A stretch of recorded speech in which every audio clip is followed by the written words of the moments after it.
Saludar a Herrera Milano, que ya nos está escuchando, y agradecerte. Muchísimas gracias. Hola Rafa, buen día. ¿Qué tal? Buen día, ¿cómo están?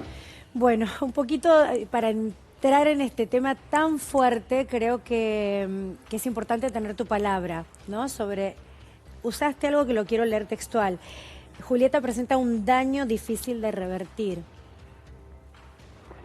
Sí, yo antes de eso quiero hacer dos aclaraciones. Sí, Las dos son muy importantes. sí. Yo venía escuchando el programa, creo que Carlos era el que lo decía, hay un error ahí. Yo no soy el psiquiatra de parte de Julieta. No, no, Yo no. habitualmente trabajo como psiquiatra forense de parte, Ok. pero en este caso ella es mi paciente. Sí, O sí, sea, sí, yo lo... Yo dije de parte, declarar yo en dije de Ah, parte, mérito de ok. psiquiatra doctor. Está bien. tratante. ¿Usted declara como testigo entonces?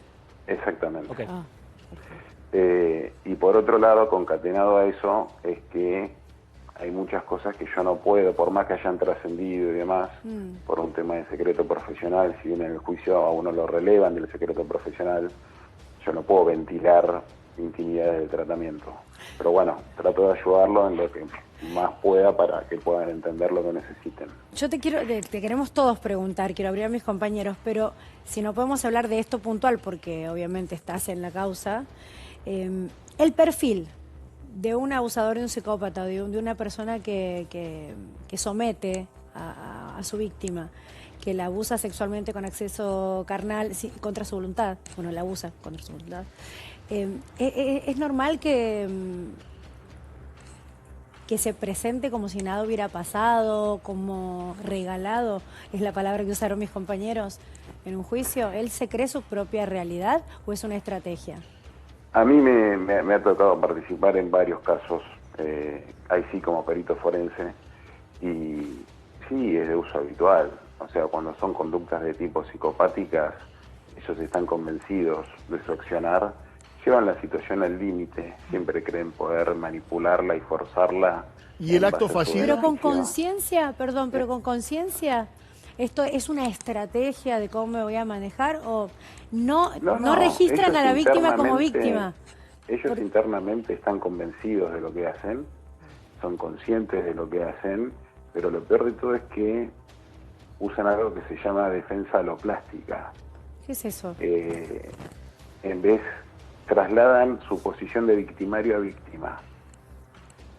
Es común, pasa en la mayoría de los casos.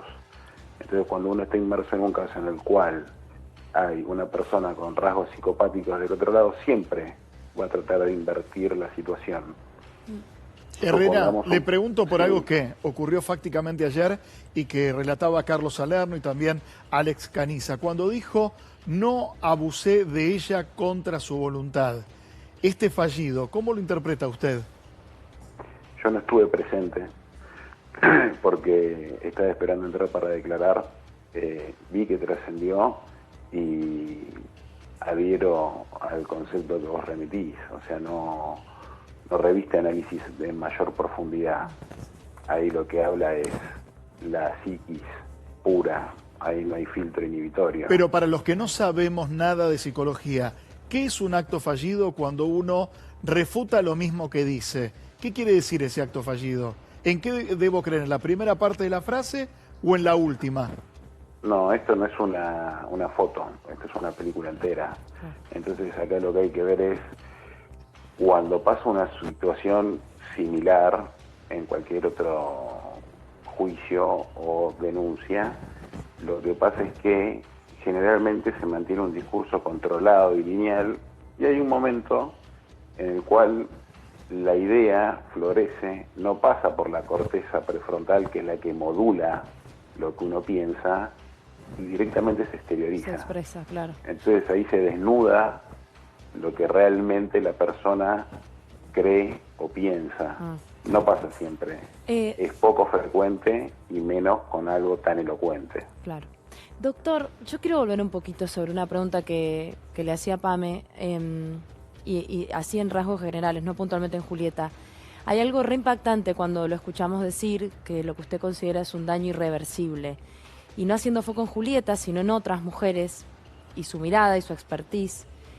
¿De qué hablamos cuando hablamos de un daño irreversible en una persona que ha pasado por este tipo de violencia y qué significa a futuro para su vida. Porque para mí este juicio, digo, y trabajando aquí en los medios y en todos los casos que nos toca cubrir, a mí me da la sensación que este juicio va a ser histórico, que este juicio va a marcar un antes y un después en estas causas.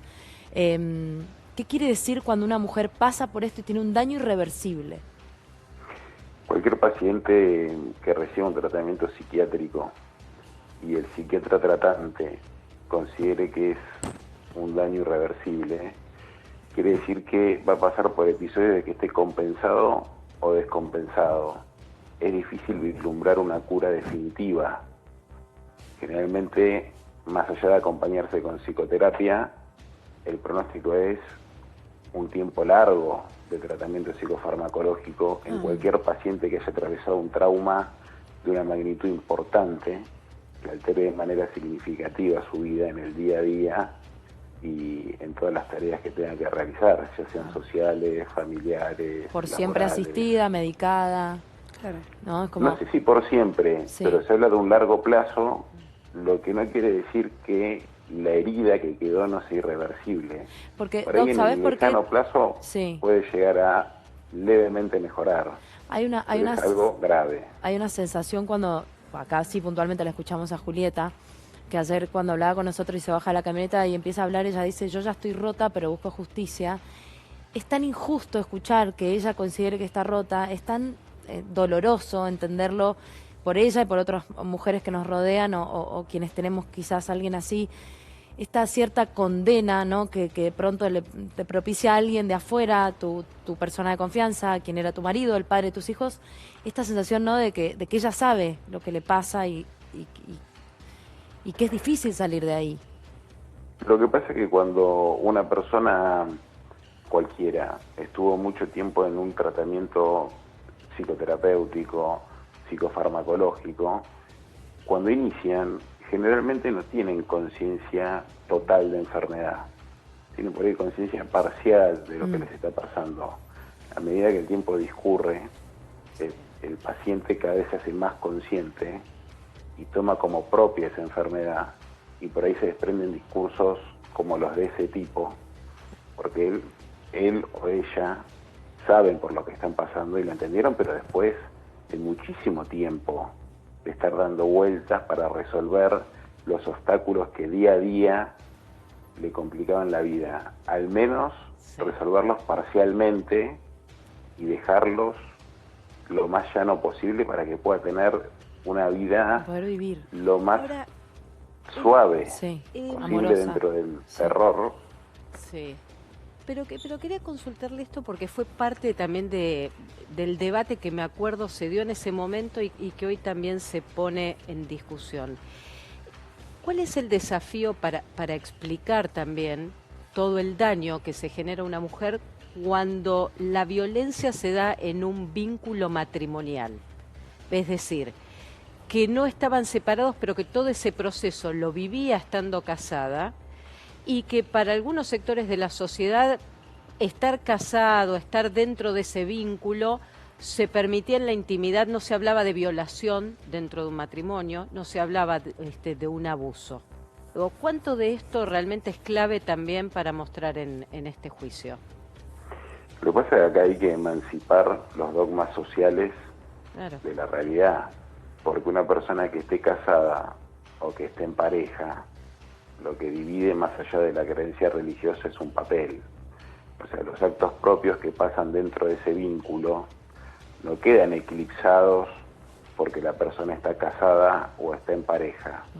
El delito es el mismo, simplemente que es llevado a cabo por su pareja, por su marido o por su concubino. Acá muchas veces se confunde porque se piensa y se dice, bueno, se supone que en una pareja las relaciones son consentidas, hasta que dejan de serlo. Absolutamente. ¿Puede referirse, si es posible, se lo pregunto en estos términos porque nuestro compañero Alex Caniza estuvo en todo el proceso ayer del juicio, escuchó su declaración con atención? ¿Nos puede hablar sobre la mirada de Julieta, sobre qué transmite la mirada, sus ojos? ¿Qué implica esto también dentro de lo que es la psicología y la psiquiatría?